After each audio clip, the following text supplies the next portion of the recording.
Number 5. Phoenix.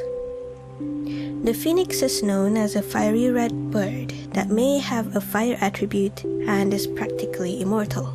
The legend of this bird is mostly found in the Greek, Egyptian, and Indian mythology. They are described to look like eagles or herons, just a very big and majestic looking bird. The phoenix is very rare that even the legends assume that only one phoenix can exist at the same place and time. The phoenix legend is interesting. They don't procreate for their species to live on, rather they would instead kill themselves and let itself be consumed by fire when they are old or sickly. Then as it gets reduced to ashes, a new young phoenix would emerge from the ashes. While the legend of it being immortal is probably not true, but seeing how birds can be really colorful, a big red bird existing in the past was not impossible. It would have been a very majestic bird that always traveled alone. Though seeing the current peacocks, if we didn't have photographic or videographic evidences, we'd probably think that they're nonsense as well, especially if we only know about them through word of mouth. So how would you describe peacocks or any other creatures as a mythical creature? Please do leave your answers in the comments. Number 4. Tsuchinoko. The Tsuchinoko is native to Japan. It is also known as bachi-hebi in northeastern Japan. Now, the Tsuchinoko are said to appear like a fat snake but with a thin head and tail. They can go to around 30 to 80 centimeters in length, so I imagine it to be like a cobra but with a very short tail. The first written account of the creature was referenced in the oldest book of Japanese history called Kojiki, but in legends, it is said that the Tsuchinoko could speak and would always spout lies. They apparently also loves alcohol. This creature is believed to be able to jump up as high as a meter and can perform a double jump in the air. Number 3. Bunyip. Accounts of this creature came from Australia's Aboriginal mythology, but written accounts of the Bunyip came from Europeans who went to Australia in the early to mid-19th century. The creature's description varies and is not consistent, other than it being big, scary, and dangerous.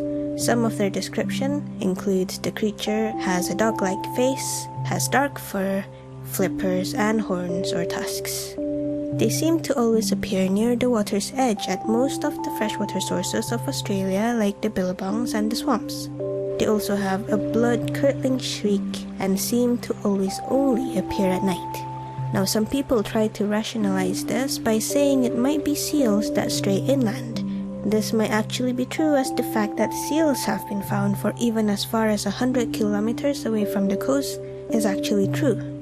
Plus, they only seem to come out at night where people can't really see them, so the bunyip could have been anything as far as we know. Number 2. Unicorn. This creature might be true, as the stories involving them are rarely overly embellished. They are mostly seen at a distance, mostly seem like a shy animal that doesn't want to be petted, and mostly just very majestic looking. If you ignore the colorful and anything rainbow-like aspect of their myth and just imagine a horse with a horn, it's very plausible, seeing how there are many four-legged hoofed creatures possessing horns and antlers of some kind. Anyway, the unicorn horns were said to have healing powers. This led to a lot of fakes during the Renaissance times. But seeing how these creatures were already rare in the past, it might mean that they were already endangered then. Thus why it's not around anymore. Number 1. El Chupacabra. This creature was initially reported in Puerto Rico around 1995. Apparently 150 farm animals were reported to have been attacked within March and August of 1995.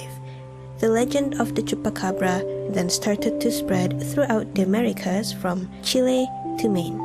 Reports have said that they saw a reptilian-looking creature with bulging red eyes, fanged teeth, and long darting tongue, so they're definitely lizard-like. But later reports slowly changed. Rather than like a reptilian, their description became more canine-like. Weirdly enough, the attacks by the creature shows that the victims weren't necessarily mauled to death. Rather, their blood was completely drained from their bodies. or the victims just disappeared entirely. It also seems that goats are their favorite choice of victims. So, if a farm animal disappeared, the people would mostly assume that the Chupacabra was behind it instead of thieves.